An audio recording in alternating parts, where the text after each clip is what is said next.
ವೀಕ್ಷಕರೇ ನಮಸ್ಕಾರ. ಗೆಲುವಿನ ನಂತರ ಮೈದಾನಕ್ಕಿಳಿದ ಅಭಿಮಾನಿಗೆ ಬಿತ್ತು 10 ಲಕ್ಷ ರೂಪಾಯಿ ದಂಡ.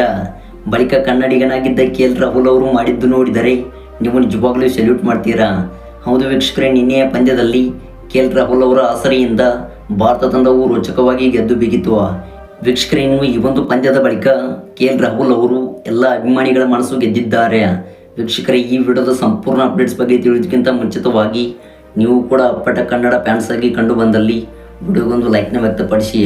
ಹಾಗೆ ಪ್ರತಿಯೊಬ್ಬರು ಕೂಡ ದಯವಿಟ್ಟು ಕಾಮೆಂಟ್ ಬಾಕ್ಸಲ್ಲಿ KL ರಾಹುಲ್ ಎಂದು ಟೈಪ್ನ ಮಾಡುವ ಮೂಲಕ ನಿಮ್ಮ ಅತ್ಯಮೂಲ್ಯವಾದ ಕಾಮೆಂಟ್ಸ್ಗಳನ್ನು ತಿಳಿಸಿ. ಮತ್ತು ಇದೇ ರೀತಿ ಸ್ಪೋರ್ಟ್ಸ್ ಮಾಹಿತಿಗಾಗಿ ನಮ್ಮ ಚಾನಲ್ನ ಈಗಲೇ ಸಬ್ಸ್ಕ್ರೈಬ್ ಮಾಡಿಕೊಳ್ಳಿ. ಹೌದು ವೀಕ್ಷಕರೇ, ನಿನ್ನೆಯ ಪಂದ್ಯದಲ್ಲಿ ಭಾರತ ಹಾಗೂ ಆಸ್ಟ್ರೇಲಿಯಾ ತಂಡವು ಸೆಮಿಫೈನಲ್ 1ರಲ್ಲಿ ಎದುರಾಗಿದ್ದವು.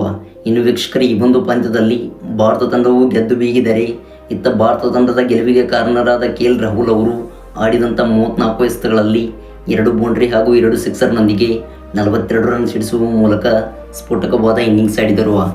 ಹೌದು, ಕಷ್ಟಕರವಾದ ಪರಿಸ್ಥಿತಿಯಲ್ಲಿದ್ದ ಭಾರತ ತಂಡಕ್ಕೆ ಆಸರೆಯಾಗಿದ್ದು KL ರಾಹುಲ್. ಹೌದು, ಉತ್ತಮವಾದ ಇನ್ನಿಂಗ್ಸ್ ಆಡುವ ಮೂಲಕ ಈ ಒಂದು ಪಂದ್ಯವನ್ನು ಗೆಲ್ಲಿಸಿಕೊಟ್ಟರು. ಇನ್ನು ಬಳಿಕ ಮೈದಾನಕ್ಕೆ ನುಗ್ಗಿದ ಅಭಿಮಾನಿಗೆ ಬಿತ್ತು 10 ಲಕ್ಷ ರೂಪಾಯಿ ದಂಡ. ಆದರೆ ವೀಕ್ಷಕರೇ, ಕನ್ನಡಿಗನಾಗಿದ್ದ KL ರಾಹುಲ್ ಅವರು ಆ ಹುಡುಗನಿಗೆ ಬಿದ್ದಂಥ ದಂಡವನ್ನು ತಾವೇ ಕಟ್ಟಿದರು. ಹೌದು ವೀಕ್ಷಕರೇ, 100 ಕೋಟಿ ರೂಪಾಯಿ ಮೊತ್ತವನ್ನು KL ರಾಹುಲ್ ಅವರು ಆ ಹುಡುಗನಿಗೆ ಕೊಟ್ಟರು. ಇನ್ನು ವೀಕ್ಷಕರೇ, ಬಳಿಕ ಅಲ್ಲಿದ್ದ ಸೆಕ್ಯೂರಿಟಿಯು ಕೂಡ ಆ ಒಬ್ಬ ಅಭಿಮಾನಿಯನ್ನು ಬಿಟ್ಟು ಬಿಡಬೇಕಾಯಿತು. ಹೌದು, ಇದರ ಮೂಲಕ ಕನ್ನಡಿಗನಾಗಿದ್ದ KL ರಾಹುಲ್ ಅವರು ಎಲ್ಲ ಅಭಿಮಾನಿಗಳ ಮನಸ್ಸು ಗೆದ್ದಿದ್ದಾರೆ.